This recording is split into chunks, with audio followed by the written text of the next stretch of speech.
Here's a video for those of you who are interested in getting into historical European martial arts, or in short, medieval and Renaissance sword fighting, even though there's more to it than just swords. So ideally, you would join a local HEMA club. That's always the best way to go. Ideally, a competent one. How do you determine that? Well, it can be difficult, especially at first when you don't know much about it. Not all HEMA clubs are equal. Some of them are better than others, as with everything, all kinds of martial arts, really. So the question is, how do you find a good one? Or how do you find one at all? So I'll leave a link in the video description to a club finder, which you can use to see if there are any local HEMA clubs where you live.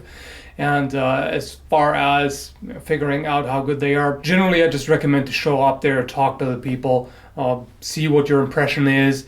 Sometimes they may offer, free training, like one free training session, something like that. So that would be worth checking out. If you don't have any HEMA clubs nearby and you want to do it on your own, it's a lot more challenging. That's what I did before I came to Victoria, and quite frankly, it didn't go so well. I mean, it is possible. That's how HEMA started. At first, of course, there weren't any people who were already experienced with this, so you had to start somewhere. And there are people who did become pretty good, through studying the manuals and trying to figure it out on their own. It's just joining a club would definitely be a shortcut. But if that's not an option, what can you do? I'll talk about the equipment in a separate video, otherwise this would get too long. So for now, suffice to say, please get safety gear before you do anything. If it's just technique drills, not a big deal. You can get away without, even though a fencing mask is useful even then. But for now, I just want to talk about some tips for beginners who are on their own, because I know how frustrating that was. First of all, before you start practicing, do a warm-up and stretching routine. This is something that my friends and I neglected when we were on our own. Guys, if you're watching this, please take note. It's very, very important. I understand it's tempting to skip the boring part and jump directly into the action, but you really don't want to do that. You're inviting all kinds of injury that way. Especially the stretching. Warm-up is important too, but dynamic stretching in particular. I saw some studies where they compared dynamic to static stretching. Static stretching meaning the standard thing where you just hold it for a while. And the static stretching apparently didn't do anything to reduce the risk of injury. So you're better off doing dynamic stretches. Static stretches are good too to get more flexibility, so you can do that as well. But you can maybe do that on an off day. But otherwise, dynamic stretches, what does that mean? So it just means you're going through a range of motion repeatedly. Like for example, for the neck, you can hook up and down or move the head left and right and just do that repeatedly for about a minute or so. Or for example, for the shoulders and pecs as well, you can do this kind of dynamic stretch. You can rotate your arms. There are plenty of exercises. You just have to look up dynamic stretching, and I'm sure there are plenty of videos, so I'm not going to go too much into detail about that. The important part is that you do it. Another important thing is don't do too much sparring, especially in the beginning. Again, I know it's tempting to just jump into it and just beat the crap out of each other with swords. It's fun, but that's not how you learn. It's important for learning to apply the techniques that you've practiced, but at first you have to start just with the techniques. For example, it's good to practice simple cuts and parries with a partner by just assuming a stance and then starting an exchange. So you cut at them, they parry, you cut, you parry, you cut, and so on and so forth. And you just do that for quite a while, because you will need to develop muscle memory. You have to do that for a very, very long time, very often, with tens of thousands of repetitions ideally, until finally you have it in your body, so to speak. During the hectic chaos of full speed sparring, you simply don't have the time to think much. If you then have to go, okay, how was that again? So I need to do this, and I need to hold my fingers like that, and have to do that. No, it's just things happen way too quickly, so your body has to be able to just react.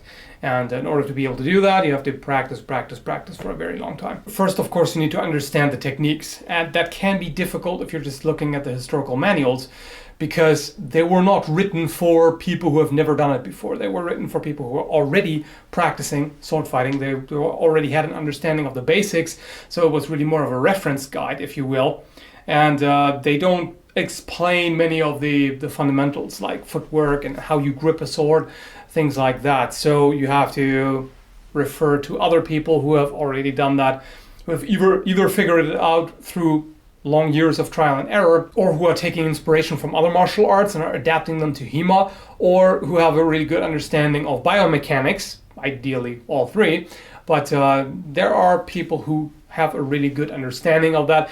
There is no guarantee that their interpretation is exactly how they did it back in the day. There is always some speculation involved, but if it works for them, if they can practice with people from other schools and stand a good chance, then they must be doing something right. So you can look up videos, there are instructional DVDs. Again, not all of them are equally good, but at least it helps to see some of it in action, even if the interpretation happens to be outdated or according to other people is not quite accurate. At least it gives you something to work with, and then you can figure it out on your own through trial and error. If there is a particular guard, for example, ox guard, there are definitely some variations. I'm just gonna grab the long sword for that. So I've seen quite a few variations on ox. Some people show it like this, others do it like that. Blood and iron, our guard looks like this.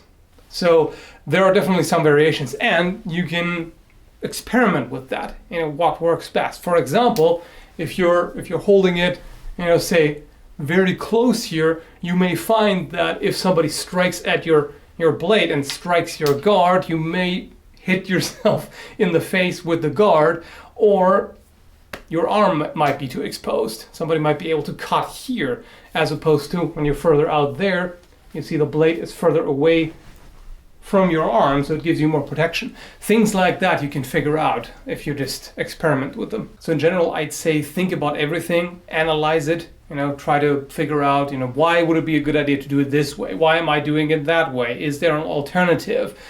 Could this be better? Let's try it out. Things like that. Also, things like, for example, can I injure myself doing it this way?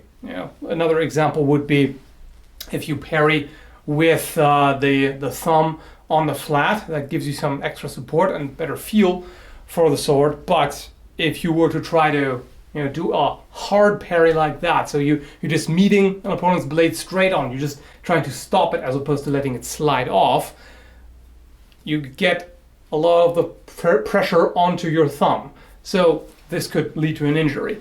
So things like that. And if you have a chance to show up at some HEMA event, I would definitely recommend doing that. Even if you can only travel there, once a year or something, it will give you some valuable insight, because then you can actually talk to instructors and experienced people, and you can ask them questions. Like, for example, I'm unsure about this. Do you do it like this or like that? And then you can ask them for explanations for, why they do the things they do. And that can give you a much better understanding of what you're doing. And then once you've understood that in your mind, then you'll have to practice it for a long time anyway. So you can definitely gain something out of that. So yeah, I hope you find these tips helpful. Good luck with your practice, and thanks for watching.